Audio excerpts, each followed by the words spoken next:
Hello friends and welcome back. Today we are talking about the 10 series that I haven't finished, that I'm in the middle of for one reason or another. And I don't know if this is technically correct, but I'm counting anything that involves like a story that is told across more than one book as a series. And there is 10 that I'm in the middle of. And I'm a completionist. I don't like being in the middle of things, so it's stressing me out a little bit. The first, to be fair, is a little bit of a stretch to say I'm in the middle of, and that is The Hitchhiker's Guide to the Galaxy. I started the first one, I don't know, maybe a year or two ago, and I was like super into it. I thought it was so funny, like just I really enjoyed the wit of it, I guess. I just thought it was really funny and really playful. So after like reading 2 chapters or something, I bought a box set. I found a box set at a secondhand bookshop, but I never even finished the first book. I don't know what happened to me. I don't know if it's because of my own like mental state. Sometimes when I'm not super well, I find it hard to read, or if it was more like a writing thing. That is, as much as I loved the humor of it, I found it very difficult to sink into the flow of the writing. Maybe it was just beyond me, and I don't know what it was. I don't know if I'm the only one who's had this experience, where it's just like I found myself needing to reread all the time passages because I just wasn't following along. I never found myself just sinking into the reading and like getting sucked in and like forgetting that I was reading. I just was constantly aware of like trying to put words together. And so I stopped reading. The next one is a manga series, and that is Full Metal Alchemist. Now, back in March, I did a reading vlog over on my old channel where I basically, for a whole week, just read a whole bunch of manga, trying to get into manga, trying to sort of find what sort of manga I liked. And Full Metal Alchemist, I picked up a 3-volume omnibus from the bookshop. And I whizzed through it. I loved it. And then I managed to get up to book 9 or volume 9 at my library. So I've read 9 volumes and I really loved it, but my library doesn't have beyond like volume 10, I think. So I realized that that meant that I would have to purchase them. And I wasn't sure if I really wanted to spend that much money on the series because I think there's 27 volumes. But then I found on Gumtree, a guy was moving and desperately needed someone to pick up his full box set like that day. So I have the whole set now, which is very exciting. And I know I do want to read it because I was enjoying it so much, but I sort of feel like I've left it a while and I'm not sure if I want to go back and start again or if I just want to take off from number 10, and I don't know. And it still is a lot to read. 27 volumes or 24. It's a lot of volumes, which is a little intimidating, I'm not gonna lie. But Full Metal Alchemist is so fun. Like, it is so fun, and it's really well done. And even though these boys are super powerful, they are sort of still the underdogs, and they've been through quite a traumatic past, so you're really rooting for them. The next is a sci-fi series that I speak about all the time here, and that is The Murdered Bot Diaries by Martha Wells. I have read 3 of the novellas and the short story, although that's supposed to come after the 4th novella, which I haven't read. Doesn't matter. It's such a fun story. This one, the only reason I haven't finished, well, I don't think it is finished. She's still putting books out, but I'm not like up to date on it because I am like purposefully taking my time because I have not enjoyed a series as much as I'm enjoying this, probably since Harry Potter, if I'm honest. Like I'm obsessed with it. I love it so much. So I'm like intentionally drawing it out as much as possible. It's just like the best sci-fi time I've ever had. I adore it. It's basically about a sentient android who's also like an incredible weapon. And its job has been in the past to like keep people safe who are like exploring planets and stuff. But now it's sort of run off and is doing its own thing and trying to like figure it out, its past. And also like it's a whole anti-capitalist sort of vibe to it too, which I'm super into. And it's just so believable too. Like I just sink into these stories and this time and place so quickly. And Murderbot is just such a good narrator. And also it's just really humorous. It's really, really funny. Next is another manga series, and it is Children of the Whales. This is a manga series that really took me by surprise. I was just blown away. There's no other way to put it. The storytelling and world building in this is completely above and beyond any other manga that I've read. It's like up there with any like kind of rich novels that I've read. It's incredible. The art is so, so beautiful. Just so much of Children of the Whales just feels like next level as far as manga's concerned. It's brilliant. It's basically the story of this like group of people, I think there's about 500 of them, who live on what they call the mud whale. It's sort of like a ship, but it's just like sailing on the sea of sand. And they've never had contact with any other people. They don't even know if there are other people. They have no control over where the ship goes. They just sort of float. And all they really know is that they've been there for about 100 years. So this is a story of a lot of mystery. Like, we're sort of trying to figure out like why these people were put there on this whale, or how they got there in the first place. And then also there's this interesting magic system that's also tied to like a sort of caste system as well. So yeah, it's just a really interesting story, a really beautiful story, quite a heartbreaking one, a moving one sometimes too. The only thing that really lets this story down is the characters. The characters aren't strong or very like distinct. So I think I've read 9 of those volumes as well, and currently there are 14 out, and I have got the other 5. So I've got them, I'll get to them, just not sure when. Next is another series that I'm obsessed with. It is the new Harry Potter for me. It is the Nevermore series, or the Trials of Morrigan Crow series. I don't really know what they're calling it. The first book is called Nevermore, The Trials of Morrigan Crow, and it is a middle grade fantasy coming of age story. And it does start out very Harry Potter in terms of the setup. Definitely strong Harry Potter vibes there, with like a 12-year-old or an 11-year-old on their birthday basically being whisked off to a magical land by a stranger. So it's got some Harry Potter vibes for the first couple of chapters, but then it totally stands on its own 2 feet, and it is just so fun. It's so fast paced and so interesting. The world building is so good. We learn so much about this magical realm that Morrigan gets whisked off to. And the characters in this, the characters are so good. Morrigan's definitely like a complex, interesting character who has her flaws, but you still root for her. But then the people around her and the characters around her are so, so good. There is one character who I just picture as the 10th Doctor, basically, but with an umbrella. It's just so good. It's so good. And I have read the 2 that are currently out. The 3rd one was supposed to be released this month, I think on my birthday, but it might have been pushed back because of everything that's going on. But anyway, that is a continuing series that I am up to date with, and I cannot wait for the 3rd one. Also, it's Australian. How cool is that? Okay, now for another manga series that I'm I'm a little bit frustrated by, and that is Goodnight PUNPUN by Inio Asano. The first volume of Goodnight PUNPUN, it totally blew me away. It was the first time that I really realized that manga definitely was for me. Like, it wasn't just like a children's thing. Like, I sort of knew that. Like, I was aware that there was like adult manga, but it was just so, so good. Morally grey, really interesting, like strong character focus, commentary on our world and the society, as well as just like sort of dark humour.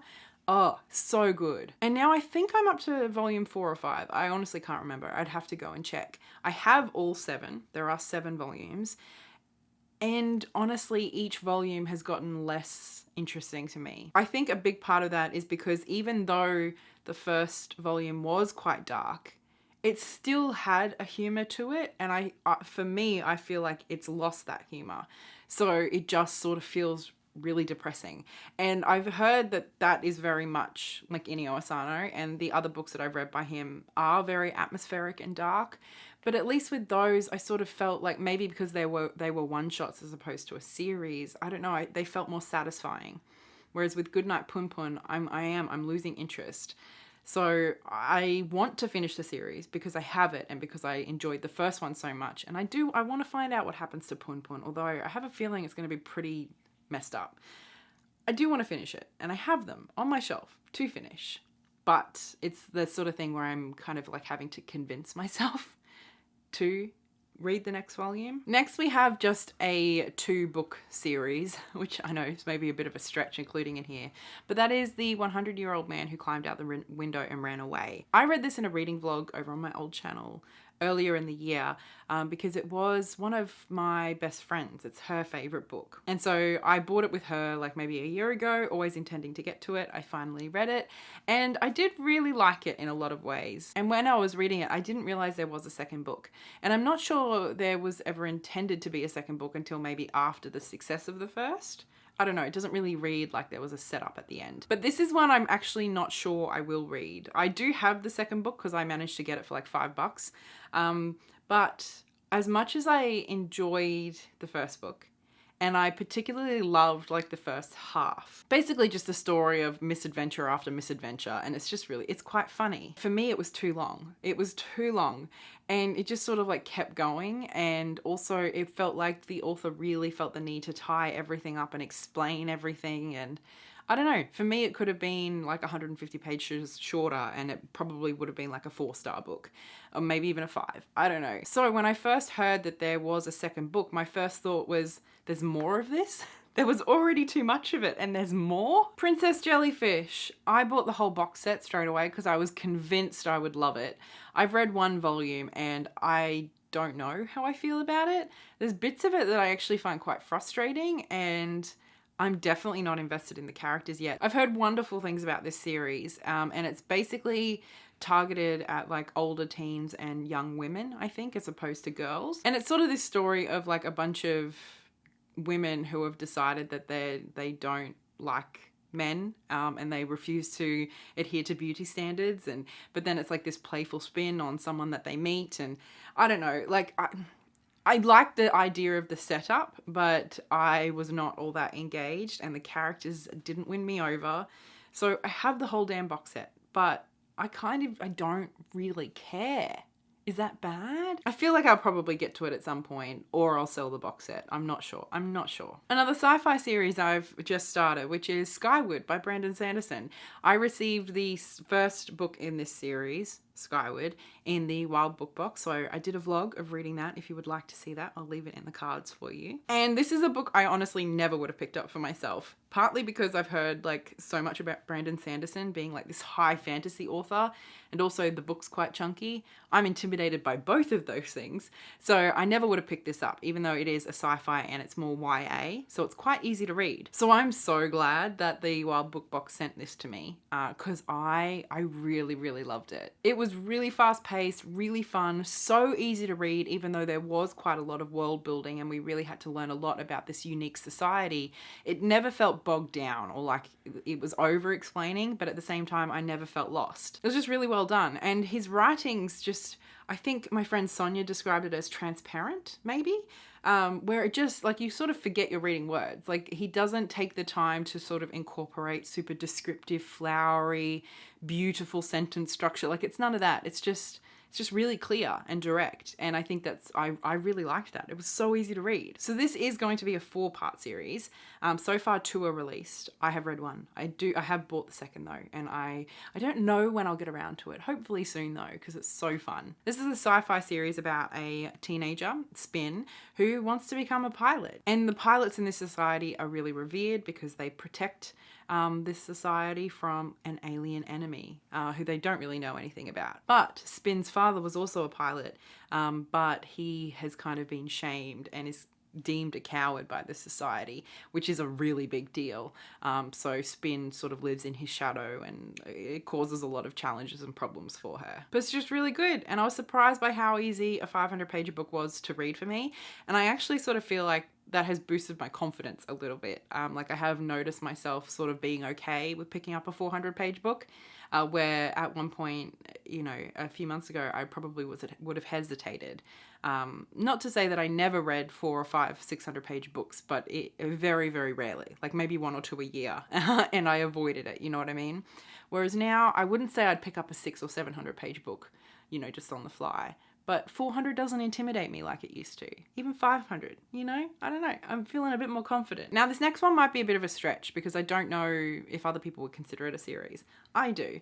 And that is the Growing Up in Australia series. Now, this is non-fiction, so it's not a story, but basically each of these are anthologies. They're collections of testimonies and like experiences from different people who have grown up in Australia, but who belong to different minority identities. So the one that I have read is Growing Up African in Australia. I do also have Growing Up Muslim in Australia, Growing Up Aboriginal in Australia, and then there's a couple of others that I do want to get. I think there's Growing Up Asian in Australia, Growing Up Queer or LGBTQ+, I don't know how they've labelled it in Australia. And then there's also Growing Up Disabled in Australia now too. So I just think this is a fabulous idea for a series. And it's like each of these books is organized and edited by different groups of people, like people who belong to that identity, which I think is fabulous. I was lucky enough to be able to go to the book launch of Growing Up African in Australia. So I got to meet a number of the contributors and get them to sign my book. And I met Maxine Beneba Clark, who was one of my favorite authors, and she was like the key editor of this book. So amazing experience and an amazing book. I read it in like one day. I loved it. I think they managed to find such a great balance of, you know, the heartbreaking stuff about racism and identity and experiencing like difficulties with family and intergenerational trauma and all of that. But also there was just so much like fun, and it was also very humorous a lot of the time. Like there was a great mix of stories to tell like the diversity of experiences, you know? I definitely do want to read the rest of that series because not only do I think it's really well done and really interesting, it's also super important and is such an easy way for me to have a bit of a better understanding of the different experiences in this country. Some I can identify with, like being disabled or being queer. Many I can't, like being Aboriginal or being African. Anyway, I did also want to talk to you a little bit about why I am wearing pink today. I'm wearing a lot of pink. Pink, pink, pink everywhere. And that is because it would have been Tanya Day's birthday today, and her granddaughter has asked everybody to wear pink today to remember her. If you don't know, Tanya Day was an Aboriginal woman who died in police custody in 2017, I think. She'd had a few drinks and she fell asleep on a train, and the train driver called the police, and they arrested her, put her in a cell. She fell and hit her head, and the police sort of checked on her a couple of times, but not properly. And because she was left so long and had such severe brain damage, she died many days later in hospital. And the investigations have ruled that this was completely preventable if Tanya had been looked after properly, if the police had checked on her properly and given her the care that she needed. And also beyond that, even just the decision to arrest her at all. I and Tanya Day's family and a lot of people believe that, at least in some part, racially motivated. And that is because there was a situation earlier that day that was very similar with a white woman who was drunk on the train. But the police picked her up and took her home. As opposed to viewing her as a criminal, they viewed her as somebody who needed to, you know, just be taken care of and taken home. So two very similar situations, two very different outcomes. One is still alive, the other is dead. And there's been no justice for Tanya whatsoever. So her family is still very much like pushing for that, although they've had a lot of setbacks. And today, given that it would have been her birthday, September the 8th, I know this video will go up later, but I still feel like it's worth me talking to you about it because I know so many people don't know about Tanya. So I will leave some links below in the description box where you can learn a bit more about Tanya and what her family is trying to do. This is something that's very important to me, so I appreciate you taking the time to listen. But that is all I have for you today, so thank you so much for watching. I would love to hear if you have read any of these series, especially the ones that I'm not so sure about, if you think I should keep reading them. And I'd also love to know how many series you have on the go. Is 10 a lot? I don't know. Before we go, as always, I have to say a big thank you to my patrons over on Patreon for all of their support. It means so much to me and it makes me making 3 videos a week a lot easier. Thank you so much. And an especially big thank you goes to Tracy Timmerman, Laurie, Lynette Brown, and the Hales K. Thank you so much. But that is it for today. Thank you so much for watching. I'll talk to you in the comments and in the next video. Until then, so much love. Bye.